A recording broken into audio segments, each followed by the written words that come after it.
Good afternoon. My name is Deamonte Russell, and I'm going to talk to you today about the importance of voting. Here are my audience members.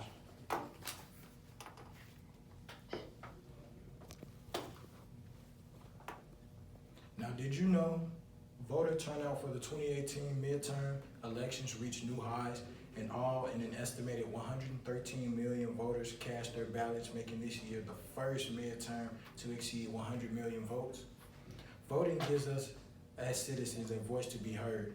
It also allows us as citizens to choose who is in government and shows great responsibility of citizenship. I grew up in a family that always made voting a priority. I feel our ancestors will be proud because we are able to do something they dreamed and thought of doing. First, I will discuss voting in the past.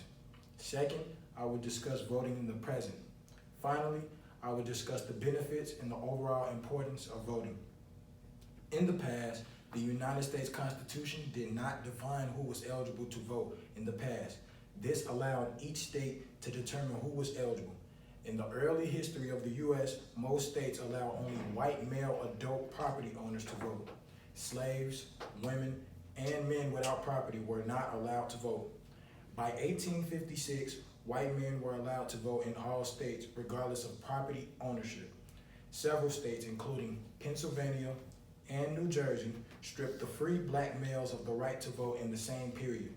At this point in time, Susan B. Anthony, a suffragist, fought to guarantee American women the right to vote. And by 1870, the 15th Amendment was installed, and this prevented federal or state governments from denying the right to vote for citizens based on race. Tests were put in place for people to vote, following the Jim Crow laws such as literacy tests, poll taxes, and religion tests were some of the state and local laws used in various parts of the United States.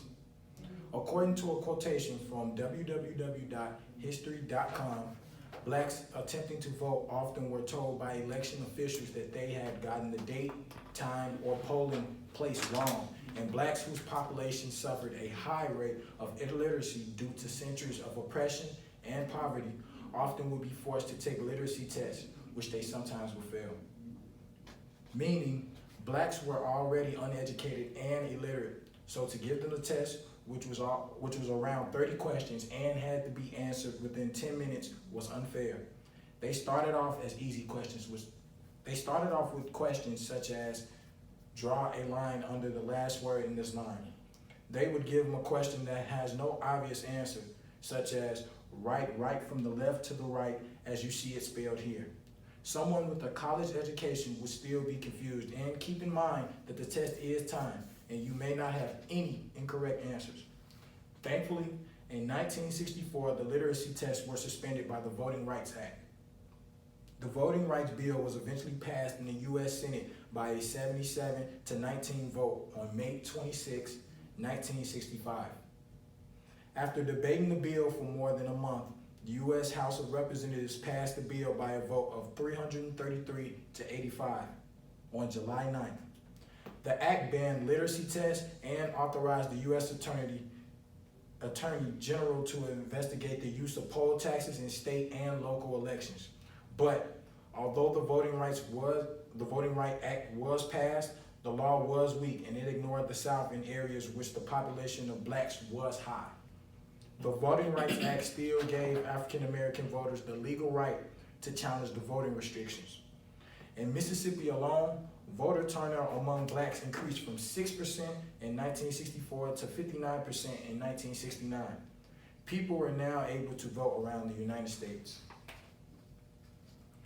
Now that I've discussed voting in the past, I will now discuss voting in the present. Voting in present day has changed tremendously. With rules and regulations, voting is now made fair to the public. It's now a right, and as Americans, we should exercise that right. Several laws passed over the years help protect Americans' right to vote and protect the rights of Americans with disabilities to vote. There are now different rules and qualifications to now be able to vote, different from the past. According to cookcountyclerk.com, to register to vote, you must be a United States citizen, at least 18 years old by the general election, a resident of your precinct at least 30 days prior to Election Day, and you must display 2 pieces of identification, as well as U.S. citizens and non-citizens who live in American Samoa, Guam, Northern Mariana Islands, Puerto Rico, or the United States Virgin Islands are not allowed to vote in the U.S. national and presidential elections because the U.S. territories belong to the United States but do not have presidential electors. In the present day, if you are eligible to vote in the United States and was illegally denied the right to register to vote, then you can sue your state or local election board for denying you the right to vote. Because of the unfairness with voting in the past, over time, the role in elections increased through amendments to the Constitution and legislation. The reforms in the 19th and 20th centuries extended the voting to non-rights, those who don't own property, women, and those 18 to 21 years old.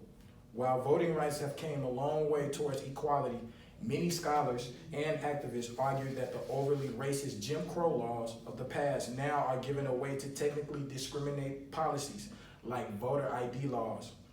According to BusinessInsider.com, non-white citizens of American territories like Guam and American Samoa, almost 6 million tax-paying Americans with felony convictions were barred from voting in the 2018 midterms due to state-level felon disenfranchisement laws.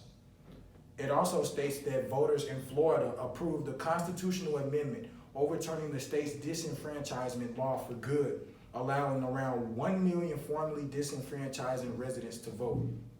Previously, 1 in 10 Floridians were barred from voting due to a felony conviction, meaning that we came a long way, and by fighting and getting your voice heard, you can actually get things done.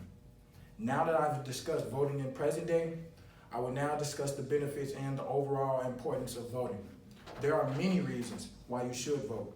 One reason would be that you can be in charge. This is America, and although we have to abide by laws and the president and other high powers have a large amount of say-so in what's going on in our country, we don't live in a dictatorship. Voting gives you the power to make important choices in your country. You get to decide what you like and don't like and let that voice be heard. If you don't vote, you really lose your right to complain about what's going on in the country. If you don't vote, you can end up with wrong presidents in office, such as Donald Trump. If you choose not to vote, you automatically lose your right to complain. Voting demonstrates your good faith in an attempt to get the political outcome you desire. It gives you every right to complain if things don't go your way on a ballot. According to nonprofit.org, being a voter is associated with better health outcomes, reduced unemployment, lower rates. Because many nonprofits have social missions of education, service, and social uplift, encouraging voting and other forms of participation is a natural part of every nonprofit's mission. Don't waive your right to vote. Register, follow the news, and when election day comes around, cast your ballot. Now more than ever, it is essential that people take advantage of their right to vote because it's going to eventually create a future that aligns with beliefs and help future generations. As I conclude today, I would first like to thank my audience.